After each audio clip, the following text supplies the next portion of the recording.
along. Very good. Well, welcome everyone to our evening to hear about Clean Slate Delaware. We have 3 speakers who will be participating and leading us through the session this evening. So we have John Reynolds from ACLU Delaware, Kailyn Richards from DCJ, and we also have Sue Harris, who actually has gone through the expungement process. So let me just do a brief introduction of John Reynolds and Kailyn will give further introduction to Sue in a little while. So John joined ACLU of Delaware's campaign manager for Clean Slate Delaware just in February of this year. He's he is a committed advocate for racial justice and graduate of UCLA School of Law with a specialization in critical race studies. Prior to ACLU Delaware, John lived in New York, where he coordinated legal education programming at the Federal Bar Council, managed direct service efforts at NYC Mission Society for students struggling with criminal justice, economic, and other challenges, and worked on campaigns for criminal justice reform and economic equity at the Center for Popular Democracy. So thank you, John. And Kailyn is currently the policy coordinator for the Delaware Center for Justice. She is also the program coordinator for Read In, Read Out, a program that allows incarcerated parents to read age-appropriate books on CDs to their children. The books and resulting recordings are then sent to the child. Before joining DCJ in 2017, Kailyn served as campaign assistant to Congresswoman Lisa Blunt Rochester until 2016 primary election. Kailyn is a strong believer that we can alleviate inequality through policy, education, and compassion. So thank you, Kailyn. We're glad to have you all here, and I will turn it over to you. Thank you, everyone. Really excited to be here with you tonight. Apologize, give me 1 second while I share my screen. We have a slideshow. I promise it's not too boring, and we're going to make it as exciting as possible. But I'm really excited to be here and chatting with you about Clean Slate tonight.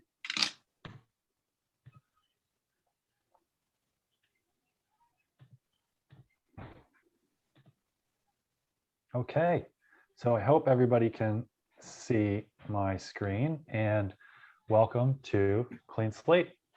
So what is Clean Slate?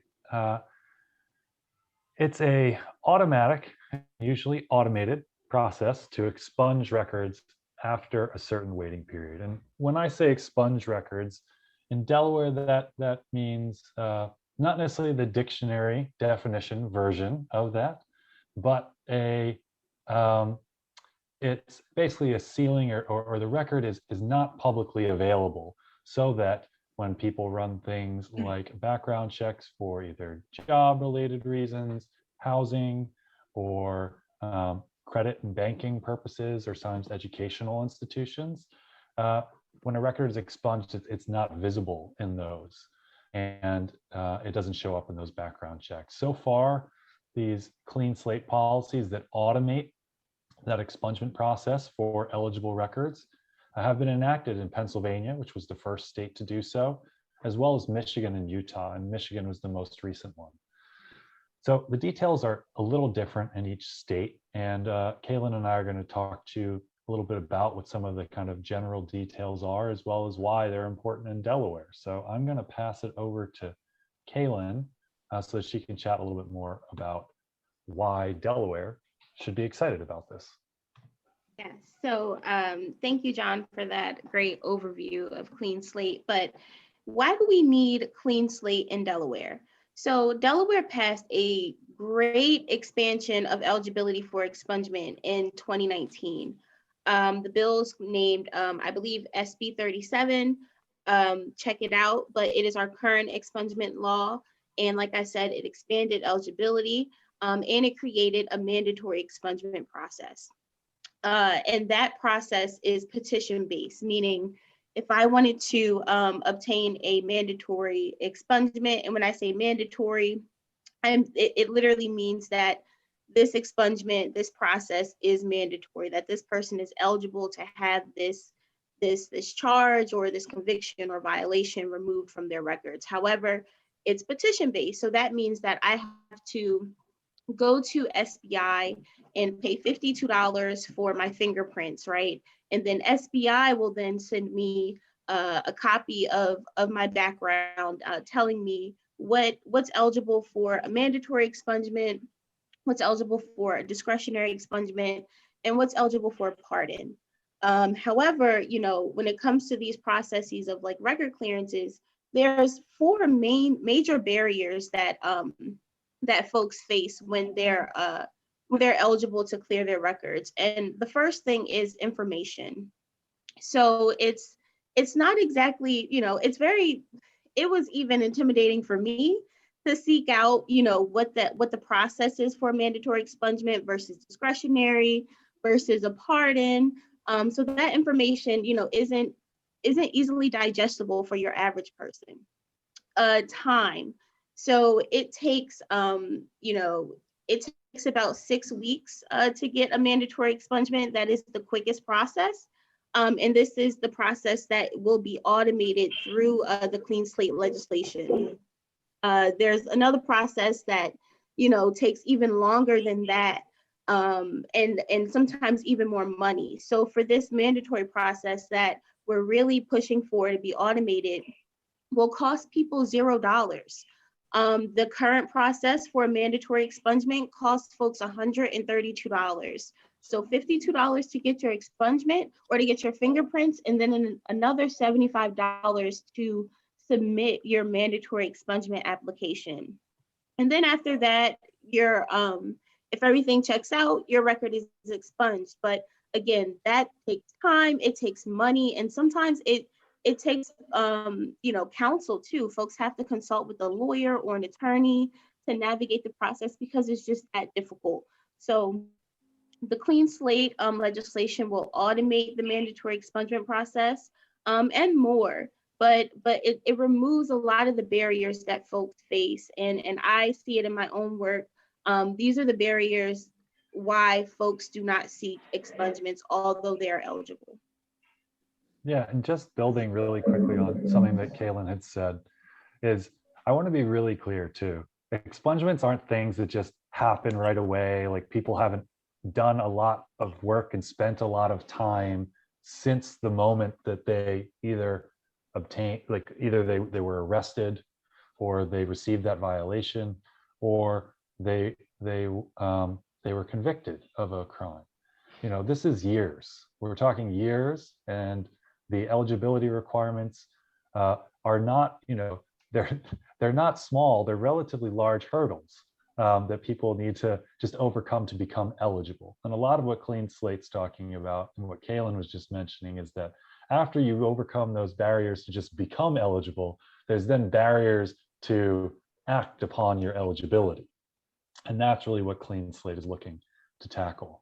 And so to kind of highlight that, Michigan, the most recent state who passed the Clean Slate law, it was passed in 2019. Their existing expungement law is quite similar to the one that's here in Delaware. And I think one of the really key findings that's really important for why Clean Slate and that automatic process is necessary is that prior to passing the Clean Slate automatic expungement piece, Michigan found that folks who are eligible, only 6.5% of them actually sought and received an expungement. And the other important part of that is those that did receive an expungement, on average, saw their earnings increase by 20% more in the year immediately following. And I think that shows you, just that statistic right there alone shows you the impact financially and economically that this bill can have. And that doesn't even fully touch on all the housing insecurity and other issues that oftentimes can accompany living with a record. And so the third piece too, that again, I want to hammer home, is that the statistics show in Michigan and in general that the folks who are eligible for expungements, the reason that they're eligible for these expungements is because statistically, they are just as likely and just as unlikely to commit any type of future crime and be convicted of any type of future crime as an individual who has never received a record previously. So the idea is that Clean Slate is trying to recognize that fact. Treat human beings as the human beings that they are today, not necessarily the act or decision that they made in the past. We are not defined by any one individual action does not define us. I know I'm speaking to a church group, so this idea of humans as being imperfect and us occasionally making things, doing things, sinning, doing things that were wrong. The whole idea is that people should be able to atone for those moments. And that's really what Clean Slate's recognizing. Folks who have atoned, who have gone down that path of redemption, should then be treated as such and be respected in that way and treated as other folks who they are similar to. And so I think that's really something I wanted to drive home, that this bill is about people. It's about recognizing people as whole individuals and not merely categorizing and stigmatizing folks because of because of singular moments in their previous history. So I'm going to pass it back to Kailyn. Yeah. So what does this mean for Delaware? So nationwide, nearly 1 in 3 people have some sort of record. And in Delaware, up to 400,000 people have records. So this is very common. I know I have people in my close family who have records. I have close friends who are living with a record. And so this is all of us. I'm sure you all on this call may know someone or someone who knows someone with a record. So these are our neighbors, these are our loved ones, these are our friends, our colleagues who are living with records and who could be eligible for expungements for an automated expungement process if this legislation were to pass. An estimated 60,000 to 80,000 people could be eligible to clear some part of their record under the 2019 expungement expansion. But if Delaware's numbers track Michigan's, only 4,000 to 5,000 of those will seek and receive an expungement over the next 5 years. And this is because of those barriers that we talked about earlier in the presentation.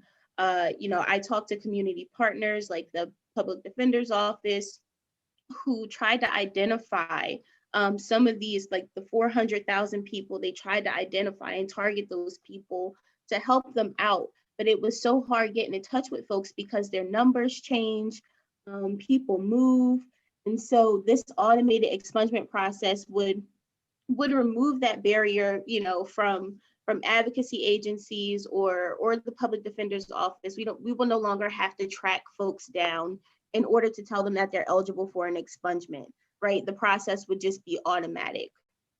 And so we want this bill, like John said, it's about people. And that means we want it to be as effective as possible and to help as many people as possible, right? So this could really improve our state. I think it could improve our workforce, right? When more people are eligible to find jobs, I feel like, they feel better mentally, they're able to take care of their families, and more importantly, they're able to stay out of trouble too. So John, with that being said, I'm gonna pass it back to you. Yeah, so kind of building on what Kailyn was just saying there, I want to talk a little bit more about that Clean Slate model. So the Clean Slate initiative nationally and here in Delaware, what we're really talking about is the gap, what we like to call the second chance gap between the people who are eligible for expungements. They check all of the boxes, but they have not received one. So basically that 93.5% of people who are eligible but have not actually obtained an expungement. So we call it second chance gap. And the Clean Slate initiative is targeting that gap, trying to make that number as small as possible. And hopefully 100%. Well, I guess small is the wrong word. We want to have the highest percentage as possible of people who are eligible for this, who have done everything that's been asked of them, other than perhaps have their application processed. We want to have this process, that gap shrink, and them to receive the benefits that they have demonstrated through their action and through their lives that they really should be treated in that way. And so Clean Slate's seeking that gap. It's targeting to remove those barriers of time, money, and other. And again, it was pioneered in Pennsylvania. And I would say that Delaware actually there's legislation that was just introduced and will be heard in committee this coming Wednesday. I can't tell you too much about it. I'm still having it. It was introduced yesterday, so I'm still reviewing it all quite carefully, but I can do my best to answer general questions that folks may have about the law. But we're looking to kind of join these other states, join this movement that started in Pennsylvania in 2018, and hopefully develop a policy that's similar to the one that was passed in Michigan, that's really seen as the most progressive option. And Delaware is not alone. There's a whole bunch of other states pursuing it right now, and we'd really like the first state to show that it's one of the first ones to recognize this and keep this movement moving forwards. So what is the Delaware Coalition working on? Right now, we are supporting the passage of a robust clean slate bill in Delaware. Like John said, those bills were just introduced last night. So we are going to go through those, and stay tuned for more information about, how you can join us in the legislative advocacy process. We're raising awareness about the barriers that people living with records face every single day. We're also, inviting and facilitating public involvement and supporting the campaign. So we are putting together a steering committee for Newcastle County for folks to help advocate for a clean slate. We're also looking to give more presentations just like this to other groups who may be interested in supporting this work. But we really want to, help folks, not just in Delaware. And I always mention this, that this bill will help folks who live in a different state, right? But they may have a record in Delaware. And it's even harder for those folks a lot of the time to obtain an expungement in Delaware, because they have to follow additional steps in their state that they're living in order to get that expungement in Delaware. So for example, I know in PA, you will have to go to a police department in PA and fill out paperwork there and get your fingerprints done there. And then they'll have to send your fingerprints and your paperwork to Delaware. And then Delaware talks to Pennsylvania and they process it that way. But that often takes more time and more money, and it's more confusing, especially during a pandemic. So we want to remind legislators and the community that this work is urgent, right? While we know it's not a sprint per se, but we know that this work is urgent, and that there are people who are facing barriers to employment, education, and housing just because they're living with a record. And it's just simply not fair, especially for the folks who are entitled to an expungement through the mandatory process. So we couldn't do this presentation for this particular group, especially since it includes Lynn, without talking about fines and fees. So I kind of want to talk about the intersection of fines and fees and the clean slate or the expungement process. So one of the consequences frequently, I apologize if I am being repetitive for folks, but one of the consequences of interacting with the legal system and going to court in any way is oftentimes incurring of fines and fees. And for Delaware's current statute, it makes fines and fees a barrier of some form, not a ultimate and final barrier, but a hurdle that needs to be overcome in order to obtain an expungement. So a mandatory expungement that Kailyn mentioned earlier is really, in theory, there's basically a checklist. If you meet all the checklists, you gather your documents, you send them into the proper agency. That agency looks at it. They say, yes, you do in fact meet the entire checklist, and they expunge your record. The caveat to that is that if you have any unpaid fines or fees connected to that, well, currently, right now, the law as it is today, any fines and fees for any type of violation or conviction. But a different bill was passed recently this session. It will pass through the Senate and still moving forwards. That will somewhat change it. So it's only for the record you're seeking to expunge if that has a fine or fee attached to it that's unpaid. It makes it so that rather than that automatic process of you meet the checklist, okay, here's your expungement, it's okay, now you need to go talk to a judge who will determine under their discretion whether or not they think that you should still be able to receive an expungement. And if you do, the judge needs to make one of three decisions about what should happen to that fine or fee, whether it should be waived, whether it should be owed in its current form, or whether it should be converted into another form and still owed. So basically the main thing, as you might be able to tell, it's really hard to make that happen automatically.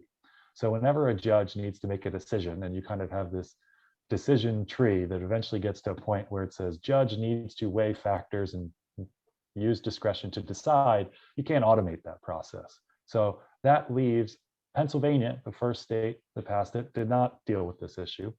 And it led to something that they're now trying to fix. It led in the city of Philadelphia for an extremely large number of people who would otherwise be eligible for expungements not being able to get them automatically because fines and fees stopped the process from being able to move that through in an automatic way.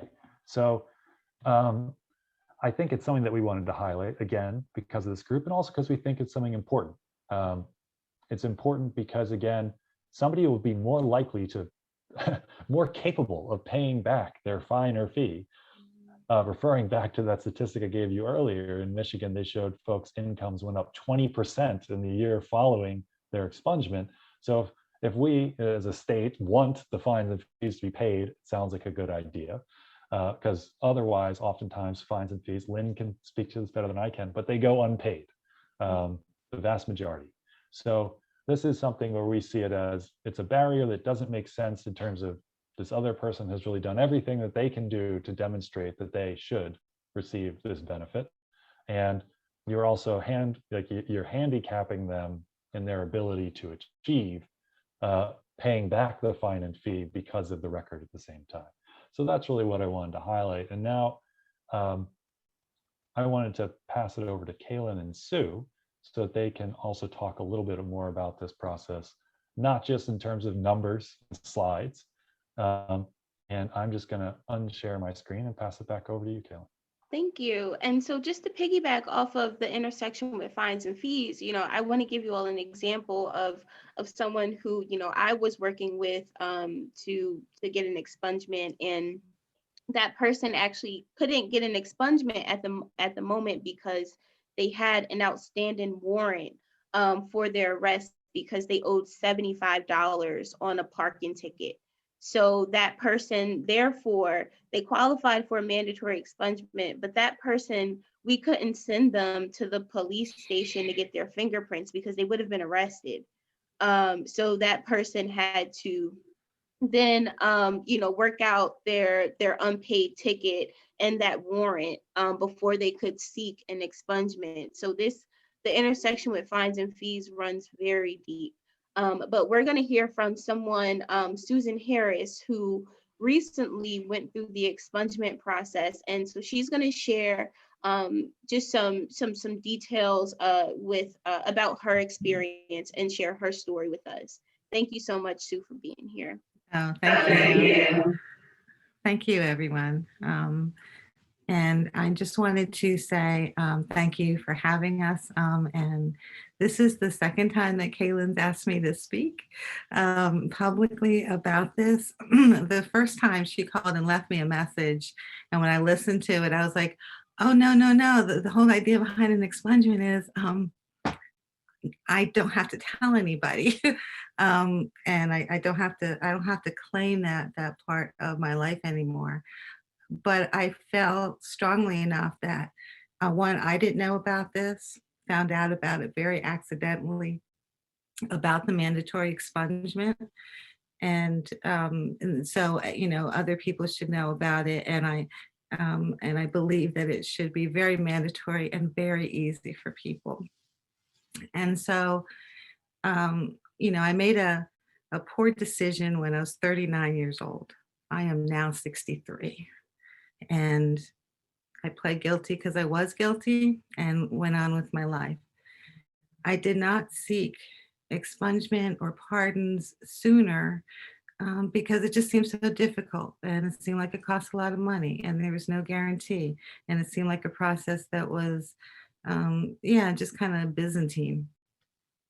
So And I did go on with my life.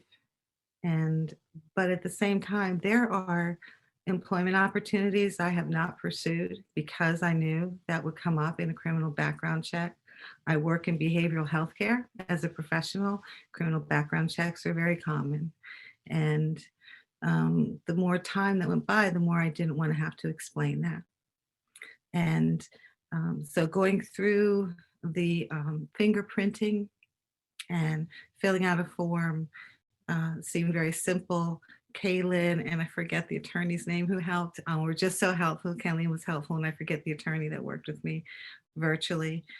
And then I got the results, and it was, no, you're not eligible for mandatory expungement. And, to be honest, I just kind of cried and threw it away and, just threw it up on my desk. I was clearing my desk and came across it, and I thought, well, I'm going to go ahead and scan this and send it to Kailyn because she should know that it was denied. And there was no reason given. It was just, you're not eligible for mandatory expungement. It did not say anything why. And so I sent it to Kailyn. And because Kailyn looked into it, it was a mistake on the part of SBI, and I was given that expungement. But again, if I hadn't followed through, I'd still be sitting there with that. The result is I'm not retired yet, and I have put in some applications much more confidently recently, not worried about having to explain that.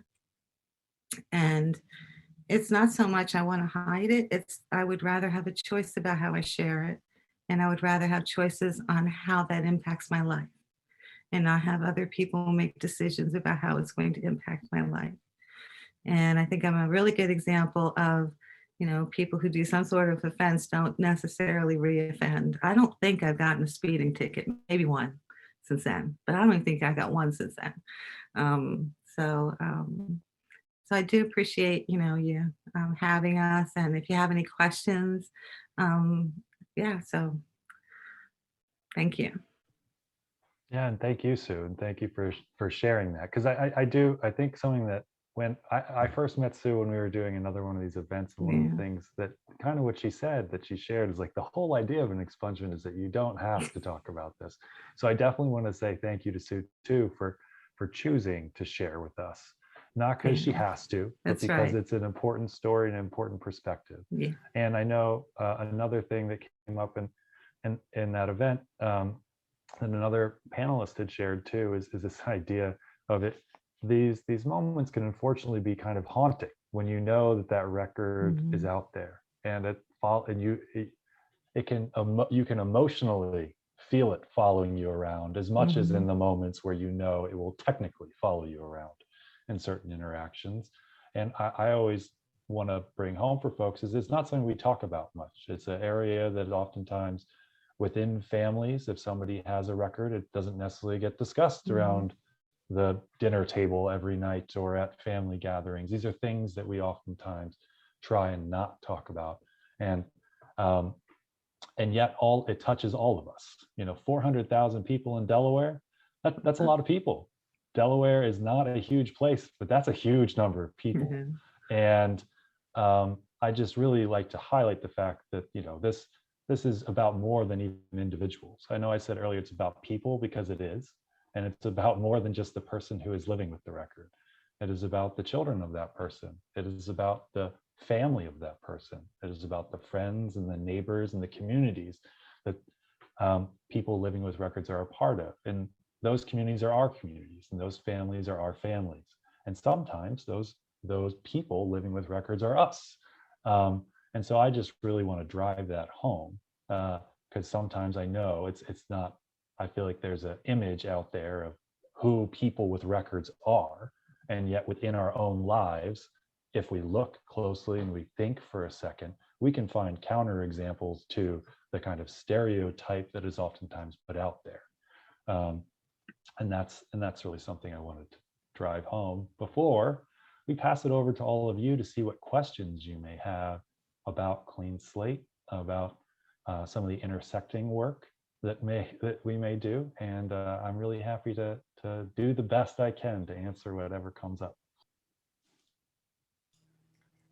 Well, let me first say thank you so much. That was really great to hear it all explained exactly what Clean State is and how others around the country have already made a path for doing this. And thank you, Susan, for giving us your story and things. I have two questions for you guys. If you could, explain about the expungement eligibility, which isn't necessarily related to Clean Slate, but is still something that I feel like as, we launched a public campaign and try to get the public as a whole behind this.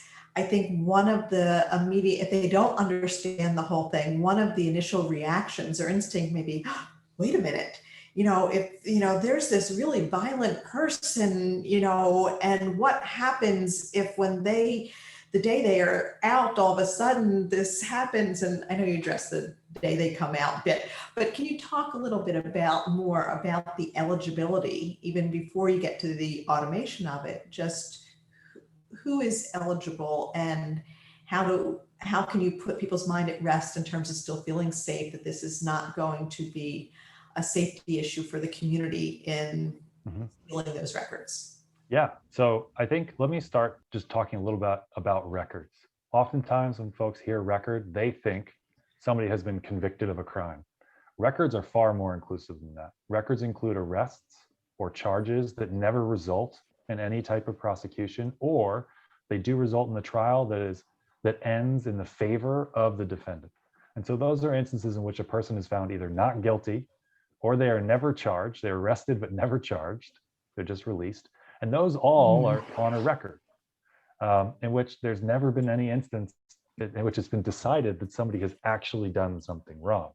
So that is one thing. And those will remain on your record in Delaware unless you seek an expungement for those individual arrests.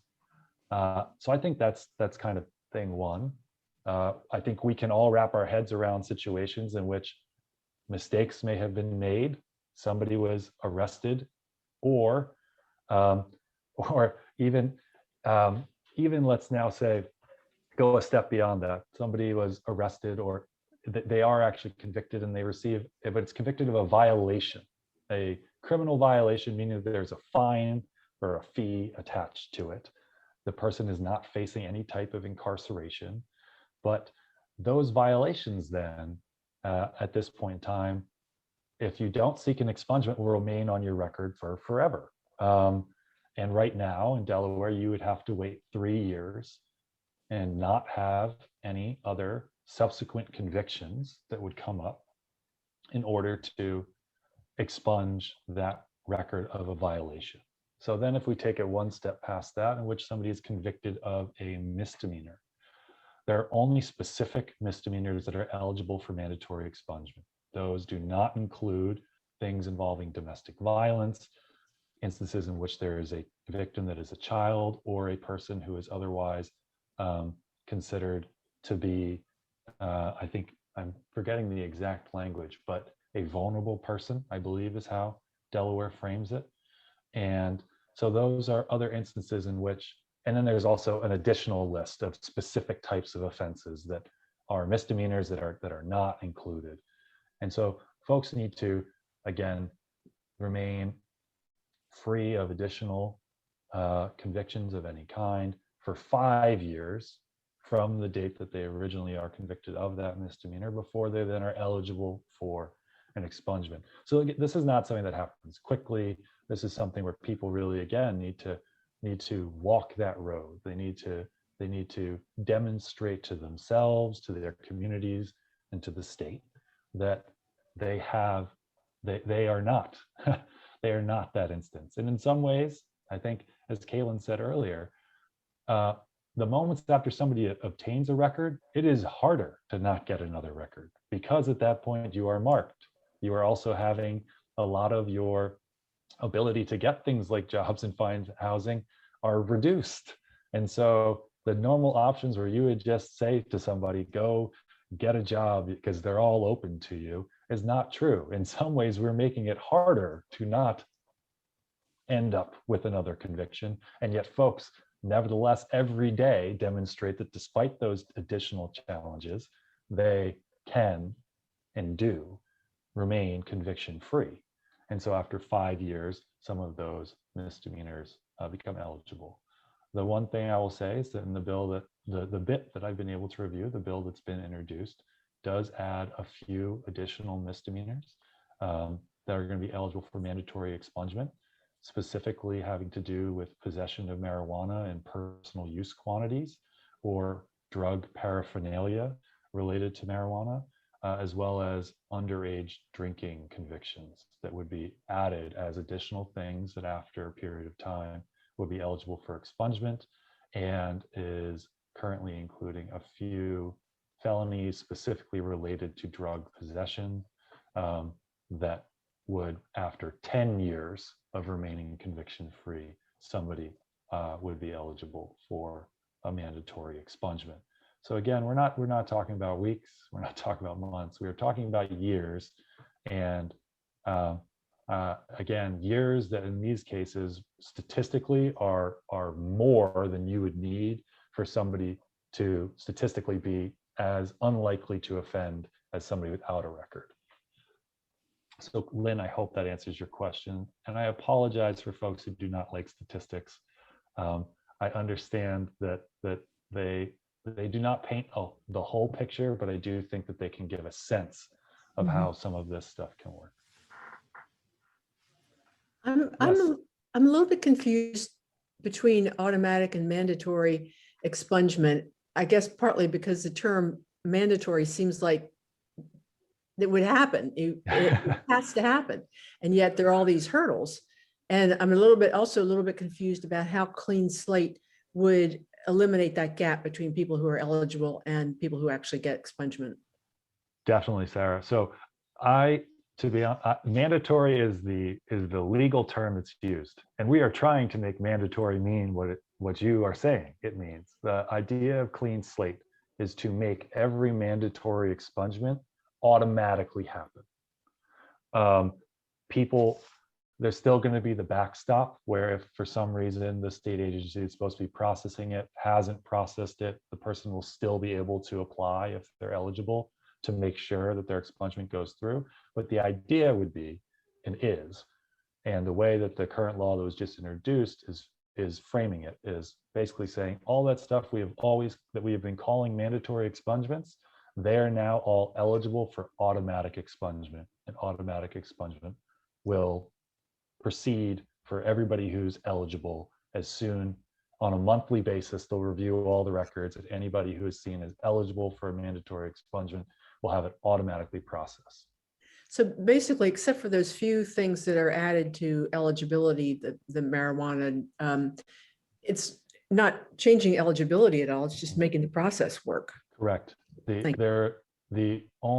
trying to think, so I don't want to get too much in the weeds. The only eligibility changes, if I wanted to be completely honest around this, is they're making it so that it used to be you could only have a expungement for a violation once every 10 years. So if you had 2 violations, one, let's say, happened in 2017, so it would be eligible in 2020, and you got your expungement in 2020, and then you received another violation, let's say 7 years later, you would have to wait for that 10-year period to elapse before, even if you were eligible before that, to then obtain that second expungement. Where now, for violations and arrest records only, not convictions, that 10-year waiting period of only one every 10 years is going to be, it's being suggested that will be changed. And so eligibility will be altered slightly that way. But yeah, so I hope that answers your question. And so the way that Clean Slate is targeting the gap that you mentioned is just saying all these folks are eligible for mandatories. We want to make all mandatories automatic, and then we'll shrink that gap. Gotcha. Thank you. So I saw Polly's hand earlier, and then Sandy, I'll come to you next. And Kailyn and Sue, please feel free to hop in. Okay. I should have warned, I think Lynn highlighted earlier, I do have a JD, which probably is Latin for likes to talk too much. So I just want to throw that out there. Please feel free to cut me off. Polly. I have two questions. One may be really a stupid question, but why do the people have to be fingerprinted to get the process started? It seems like wouldn't they already be fingerprinted? Or I don't get it, why that has to even happen. Yeah, So, and I want to say thank you because they did fingerprint me when I was arrested. What happened to those? I know it was a long time ago, but yeah, I'm gonna let Kailyn answer that because I really don't know why they do. so, John, correct me if I'm wrong, but I think it's just an identification thing to make sure that you are who you say you are, and your fingerprints are attached to an SBI number in their system. And so they track you with that SBI number and your fingerprint. But John, Yeah, Polly, to answer your question first, there's not actually anything in the law that requires them to do that. It's a regulation interpreting how the process is done by state agencies. So, and I will say some of those are a little bit harder to follow, understand, or get at times than get clarity on. So I think Kailyn gave about the best answer we're capable of giving. State Bureau of Identification is a department within the state police. It's called SBI for short, because State Bureau of I got it wrong. State Bureau of Identification, which I always get wrong, is a mouthful to say. But on every single file that they have, fingerprints is one of the identifying pieces of information. And so I think that's probably what it's for. Okay. And then my second question is, just as in the case of Susan, where an error was made, and if she hadn't challenged it, she might still be sitting with this record. How does one know, and how can one check to make sure they really got their record expunged? So, I mean, after they've gone through the process and somebody says, Domini, yes, you've been expunged, how can they go and find out if, how does that work? Yeah, so being not a trustful person. So I mean, as Susan indicated, and she can probably speak to this better than I can too, is that you do receive documentation in terms of response to, in the case of if you apply, you're told whether or not the application was processed and accepted. And so the automatic process will work the same way as the petition process does in terms of what the state agencies need to do. They'll still be going through and removing things from the electronic database that are publicly accessible by record search companies. And that if somebody went to the courthouse and typed in John Reynolds, if I had a record, it would no longer pop up in that public terminal. It would still be held. It's still held within the court system and things like that, but it's not publicly accessible, but they do inform you. So I think, I don't know, Susan, was it a postcard? Was it it was a letter saying that, your record has been expunged. It was a short letter, just kind of like the one they sent that said you weren't eligible, but it just says, your record has been expunged. But I do want to, I'll just share a little bit of another story because I'm kind of like Polly, and, you got to prove it to me. Like, okay, so I got a letter. What does that mean? So a few years ago, I like to travel. And so a few years ago, I applied for the global entry enrollment system, Trusted Traveler. And then you can go through the shorter TSA line, but it also helps you for international travel mostly.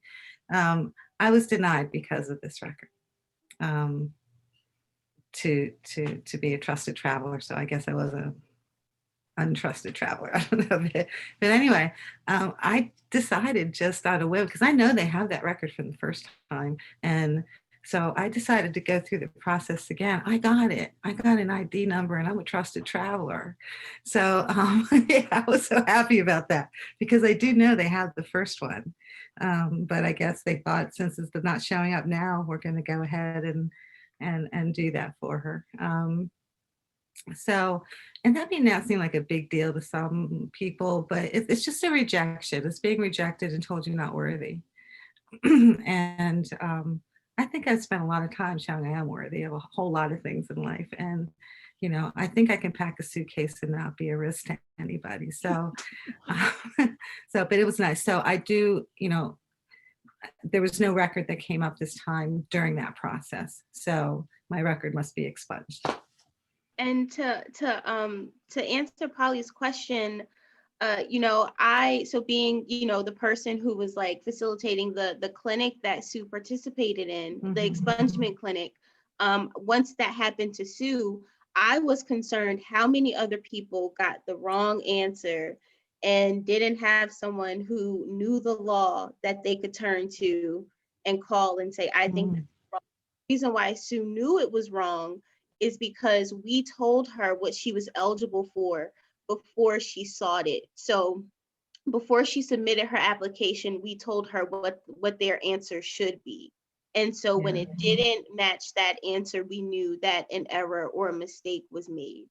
To answer your question, Polly, I wonder how many other people out there got the wrong answer and just don't know that they qualify for mandatory. So this process will help with that. This clean slate process will help with that because it will then be automatic. And I think too, just really quickly, Polly, the other thing too is you think about if right now we have 80,000 people who are eligible, and if the automatic process made it so that, I don't know, 75,000 of those 80 went through and there weren't errors, and then the legal community and the courts only have to think about processing and figuring out what happened and what went wrong with the 5,000, the resources that exist, it's much easier to go and try and figure out 5,000 issues rather than go and do the outreach. And regardless of how much outreach we're doing, we're never going to reach all 80,000 folks at a given time. And do all that outreach to all 80,000 and then have some of them come back and not know whether they went through appropriately or not. And so it's really it's shrinking that gap. There may still be errors, and we can go and we can try and fix those errors, and we'll make it better and better as we go along and try and make the process more seamless and less likely to have problems. But again, by making it automated, it will make it so that the people who errors are not made, they'll go through, and there will not have to be some type of like legal resources invested into trying to solve something that didn't need to be solved. It should have just been processed. So I see, Kristen, I see your hand, but I've had Sandy waiting. And okay. yeah. Thank you. Polly's question and then Susan's response led me to believe or led me to question the involvement of the federal government and other states, because obviously, people cross state lines. I got fingerprinted in Delaware, but then I moved to New York. And so there's a lot of correlation between the states having to check out every inquiry, or does all go to the federal government? Are they the repository of records? And I can't imagine every state is equally good at getting their records into the federal, whether it's the FBI or I don't know what entity keeps track of all records in the United States. But otherwise, you're going out to different 50 states and even internationally to find out if somebody has a record. It seems to me that's a lot of expense. How does that all work? Yeah, so each state is responsible for maintaining the records for interactions within its own state. So you're very right. Somebody in New York could have a Delaware record. However, New York will not have a copy of that record. It will, depending on the state's agreements with the federal government, be shared with certain federal databases, but it may not be shared in other ones. And once it is expunged, it's supposed to be removed from any databases that have a relationship with that state, or at least in Delaware's case. So a lot of what I do want to be clear to answer your question, somebody could have records in multiple places. The Clean Slate Delaware campaign, really, Delaware's law can only govern Delaware records of things that happen in Delaware. And so that's really what we are trying to target. It will have collateral effects elsewhere in terms of the relationships around record sharing, kind of like even what Sue was talking about. If you apply and somebody does try and pull a record request from the federal government for things like travel, because I think the TSA does some of those travel programs, and they're not just pulling from states, they're pulling from federal depositories. But yeah, so I don't have a perfect answer for you, Sandy, but the idea is Clean Slate Delaware Act's really focusing on the Delaware records, and we're hoping that it's part of a larger nationwide movement, because it just makes sense. It makes sense for states because they're not having to spend as many resources processing these applications that they really shouldn't have to process. They should just have a computer system that flags them as automatically being eligible for expungement, and those records are expunged. And then obviously it's huge impacts for the individuals and the families and the communities who are directly impacted by those records. Kristen. So you just answered or you alluded to my question, which was, isn't there a cost factor in this? I mean, it seems to me there's some savings, and anyway, I'm just throwing that out as sort of an obvious reason why we would do this. Yes, I mean, there is definitely, there's all sorts of arguments that can be made for these type of policies, and one is definitely an economic or a financial argument. Initially, the bill will have something called a fiscal note attached to it, because it will likely involve hiring one additional person for the State Bureau of Identification. Not replacing somebody?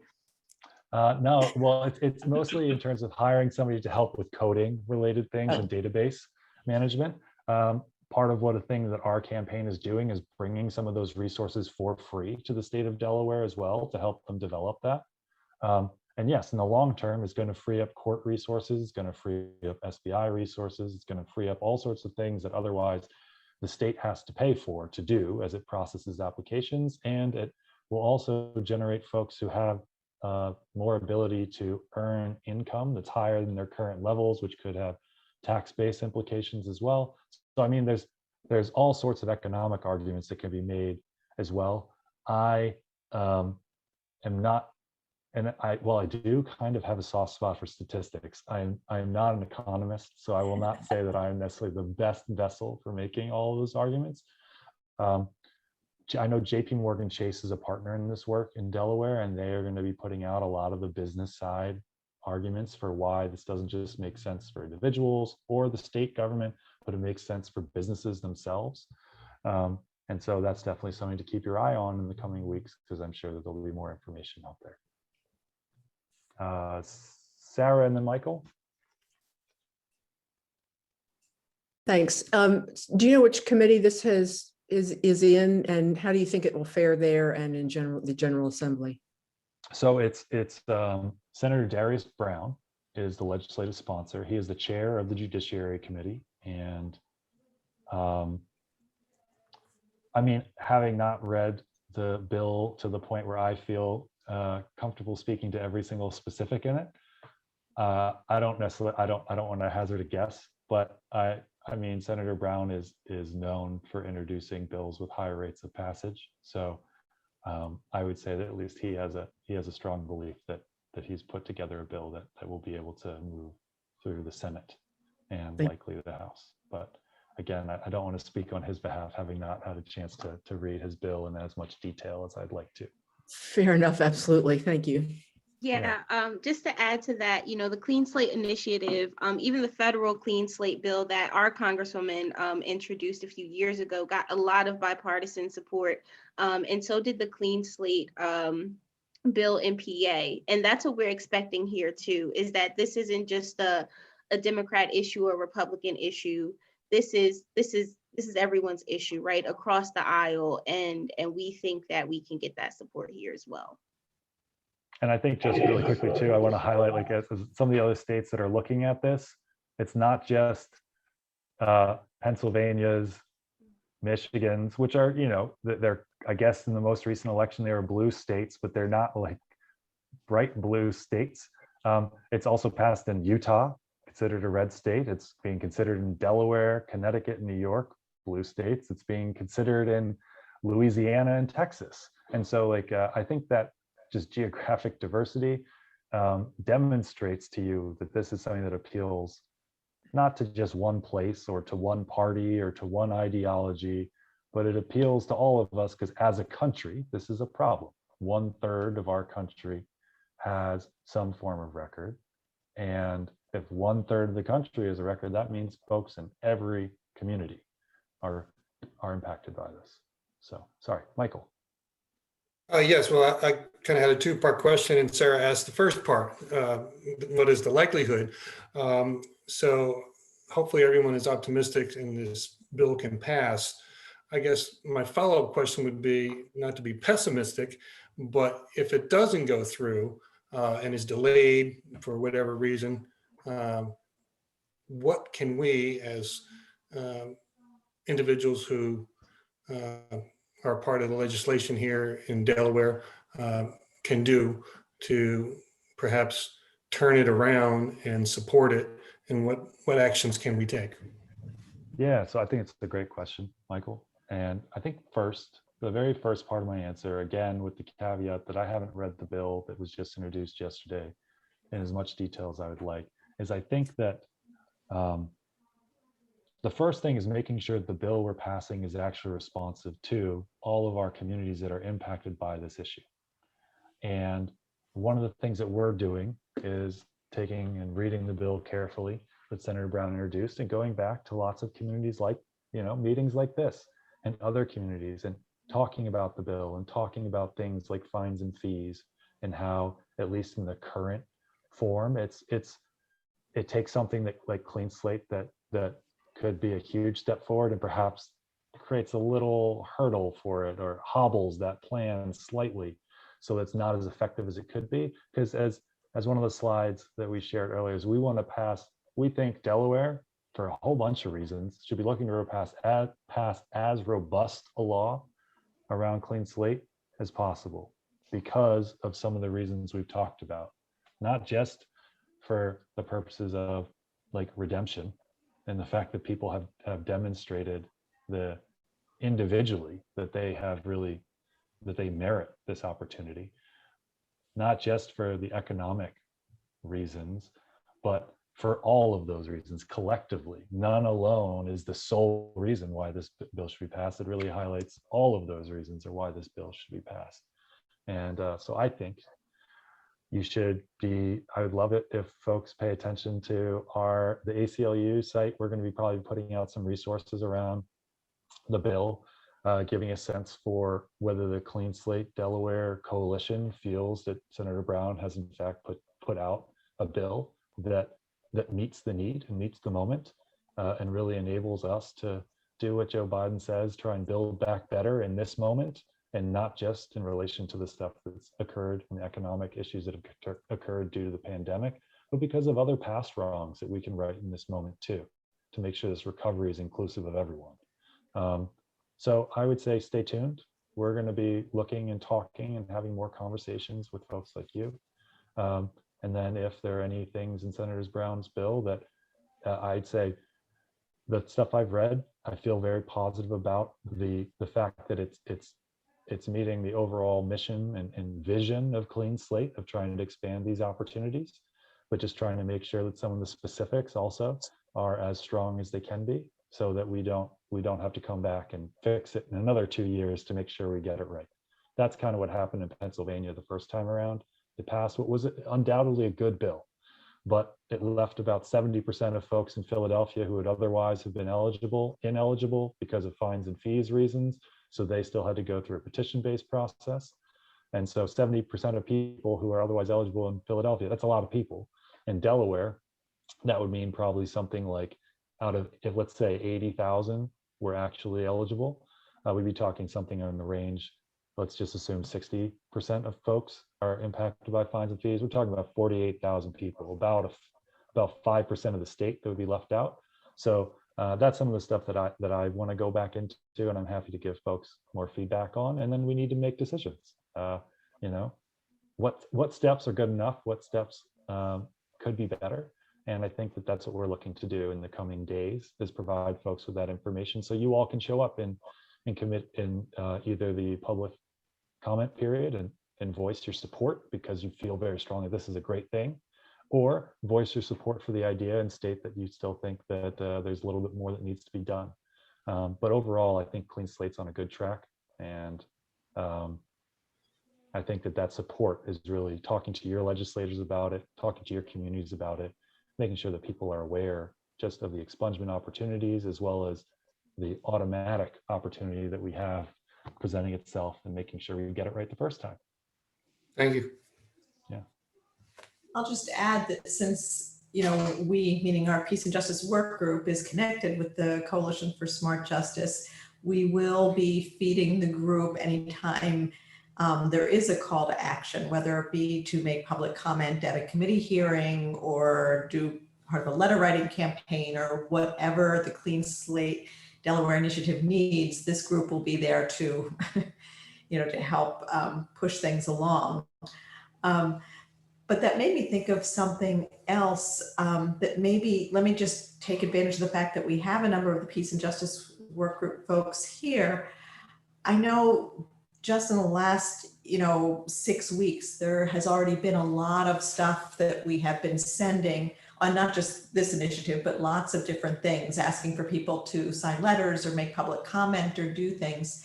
I think it's Building People Power is offering a program to help train people or educate people in how best to do things like making public comment, how to utilize your 2 minutes the best way possible, and help people not, gain more confidence in signing up to make public comment, and, making best use when you send a letter or participate in those automatic letter writing campaigns, how to personalize it with a little bit up front to have it have more impact.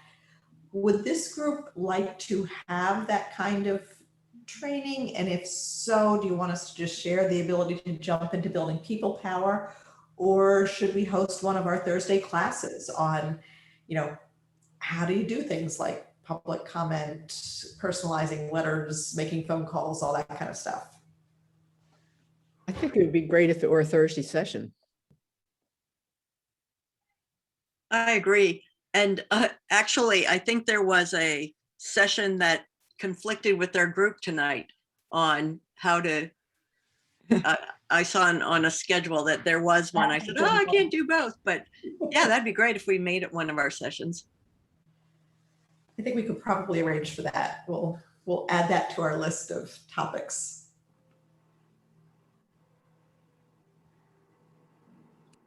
Well, I just wanted to say thank you to everyone who came out tonight. I know you didn't necessarily have to travel far, but you still had to make time and decide that staring at a computer screen is what you wanted to do this evening, and I thank you. And I also, again, want to thank Sue for sharing her perspective, her insights, and making sure that the things that Kailyn and I are sharing are not lost. They're not just numbers, they are people. They are people with stories. And thank you for sharing yours, Sue. And thank Kailyn you as for well. having me. Yeah. Yes, thank you all for having us. This was amazing. Well, thank you for taking the time to educate us, share with us, and do know that we will post the recording of this on YouTube, and we have quite a number of folks who find 7 o'clock on Thursday evening is not the easiest for them, so they will follow up and watch it later. So your audience is much larger than what you see here. There are others that will be tuning in and catching up on this class later. Okay. Gotcha. And I just want to say too, I don't know if Lynn shared my email, but if you haven't, Lynn, please feel free to. If anybody has further questions, wants to talk, or if you're involved in other groups who you think may be interested in learning more about Clean Slate, Kailyn just popped her email in the chat. I'll do mine as well. And Lynn, please feel free to share them after this meeting.